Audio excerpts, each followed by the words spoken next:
আসসালামু আলাইকুম বন্ধুরা, সবাই কেমন আছেন? তো আজকে চলে আসলাম বরিশালের পানের বরজে। দেখেন যে কত বড় বড় পান এবং কত সুন্দর সুন্দর পান, কিন্তু কাজ হবে কি? যত বড় পানই হোক, দাম এখন অনেক কম। বাজার একদমই বাড়তেছে না, 10 টাকা 20 টাকা এরকমের করে বিড়ে বিক্রি করা লাগে। দয়া করে সবাই একটু চ্যানেলটা সাবস্ক্রাইব করে নেবেন। এটা হচ্ছে বরিশাল জেলার উজিরপুর থানা। দেখেন, যারা শহরে থাকেন তারা কিন্তু পান খান, কিন্তু পান কিভাবে চাষ করা হয় সেটা জানেনও না বা কখনো দেখেনও না। তো যারা গ্রামে থাকে, যাদের পানের বরজ আছে, তারাই একমাত্র এই রকমের সৌন্দর্য উপভোগ করতে পারে।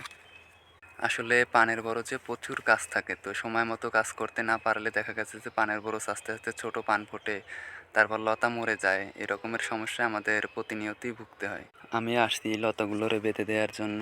যদি বেঁধে না দেই তাইলে ভেঙে যাবে, আর ভাঙলে তো বুঝিনি যে বর এমনিতেই খারাপ হবে। ভালো থাকবেন সবাই।